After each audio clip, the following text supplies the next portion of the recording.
Pozdrav svima, u današnjoj video prezentaciji ćemo govoriti o jednoj veoma važnoj agrotehničkoj mjeri u vinogradarstvu, a to je normiranje izdanaka na trsovima vinove loze.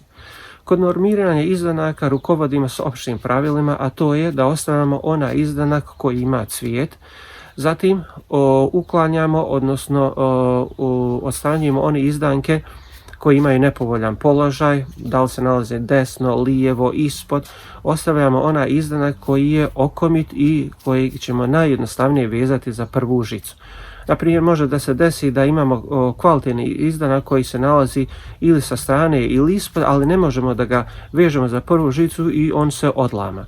I naravno, uklanjamo dvojnike i trojnike, odnosno ostavljamo samo glavni izdanak, a uklanjamo pomoćne izdanke i to je ono što je najvažnije. Sada ću vam pokazati praktično kako izgleda normiranje izdanaka na trsu vinove loze sorte Rusko Rano i cilj normiranja jeste da postignemo optimalno opterećenje trsa, to jeste da on u ovoj godini dovoljno bude jak i snažan za narednu godinu, trebao bi svake godine da bude sve snažniji, a da donese onaj rod koji će jednostavno iznijeti i gdje ćemo imati sazrijevanje na osnovu karakteristike same sorte.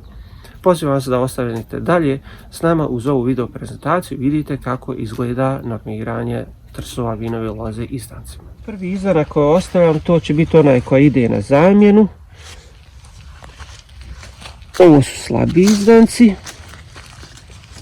njih sklanjamo, zatim uklanjamo ovaj jer on ima nepovoljan položaj, ide na drugu stranu žice, mali ukidamo, ostavit ćemo ovaj na zamjenu, a ovaj izdanak on nam više ide ka desnoj strani, neće nam se dobro uklopiti na ovu žicu, nego ću uzeti onaj koji je povoljniji pa ćemo ga potpuno ukloniti.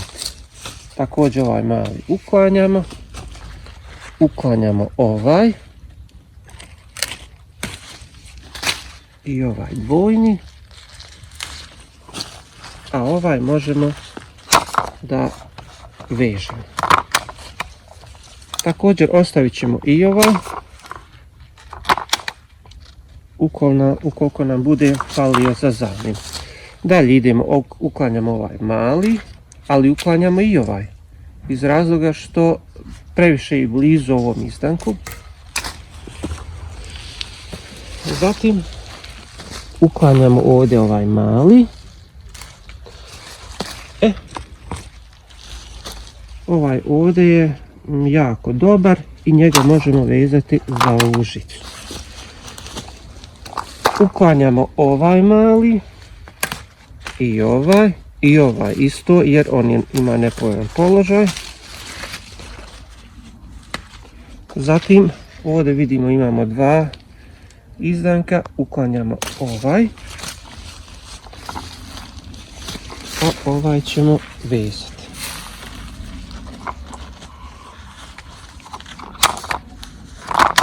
Možete da vidite kako je udaljenost, otprilike jedno 25 ili 30 cm. Zatim ovdje uklanjamo ovaj dvojni, a ovaj ćemo vezati.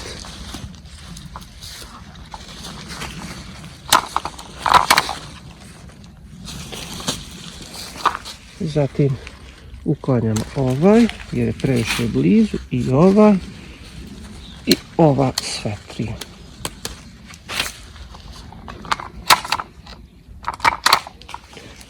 Evo možete vidjeti kako izgleda sad. Znači imamo dva za zamjenu, odnosno jedan će se koristiti, jedan na luk, a ovi imamo tri izdanka gdje su pravilno raspoređeni, tako da imamo dobru ventilaciju samog trsa.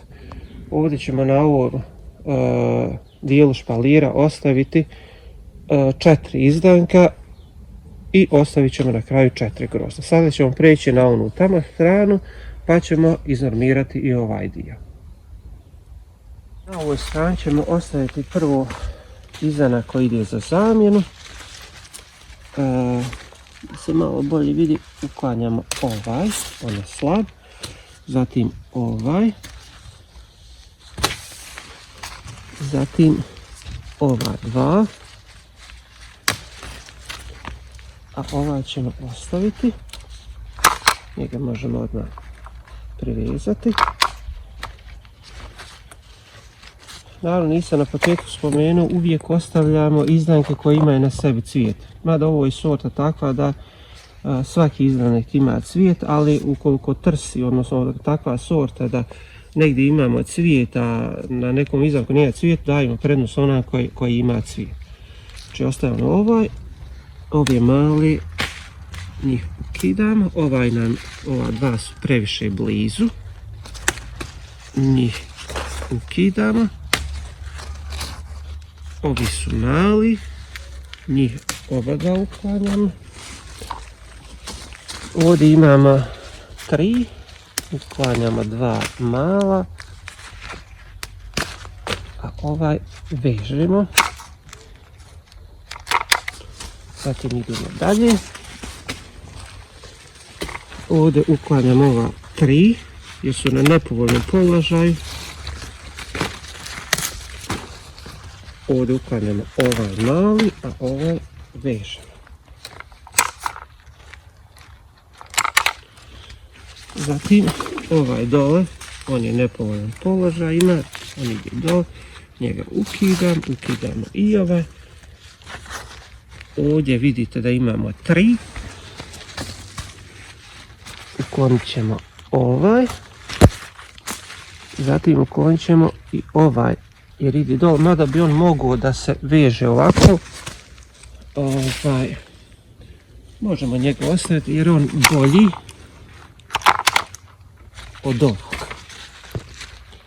Malo će ide nam više u lijevu stranu, imat ćemo više prostora. Znači ovdje imamo 1, 2, 3, ukinut ćemo i ovaj. Sad ovdje imamo, pogledajte kako je lijep prostor, kako je dobra ventilacija. Znači 1, 2, 3. Ovdje ćemo ukinuti ovaj, jer ima nepovoljan položaj. A ovaj ćemo vezati. Ovako.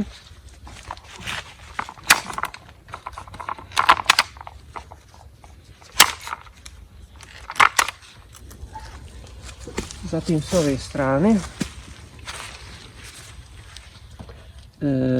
uklonit ćemo ovaj.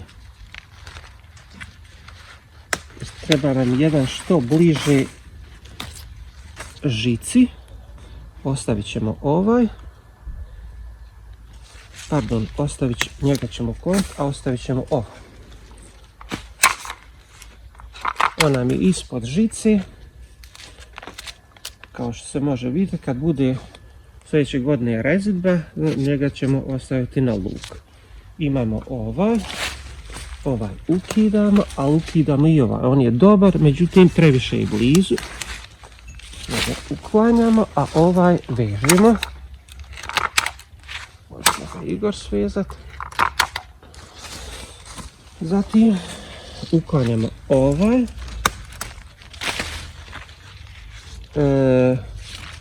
Uklanjamo ovaj mali, a ovaj možemo iskoristiti, ovaj ćemo ukloniti također, ali ovaj je dobar, njega možemo iskoristiti, on se može ovako staviti na koso i on će svakako imati taj prostor koji nam potrebno od 20 ili 30 cm. Ovaj uklanjamo dole. Također i ovaj uklanja nepovoljan položaj. I ovaj mali uklanjamo. I evo imamo ovaj zadnji. Njega ćemo ostaviti, on nam malo ide u koso. I to je super. Sad možemo vidjeti kako izgleda. Znači ostavili smo ovdje jedan izdanak, 2, 3, 4, 5, 6, 7, 8, 9, 10. I s ove tamo strane imamo 1, 2, 3, 7. Znači 14 izdanaka, obzirom da je ovo stariji trs, on može to da podnese taj teret, a svakako kad budemo radili normiranje grozdova, ostavit ćemo po jedan grozd, a ako bude i to puno, onda možemo da ostavimo i poneki lastaj koji će biti bezrodan. To bi bilo sve u ovoj video prezentaciji. Nadam se da nam je svima bilo od koristi i želio bi još da kažem na kraju da je ovu agrotehničku mjeru kao i sve druge agrotehničke mjere moramo završiti na vrijeme kako bi rasteretili naše trsove vinove loze od onoga što im je suvišno i sami tim postigli one rezultate koje očekujemo.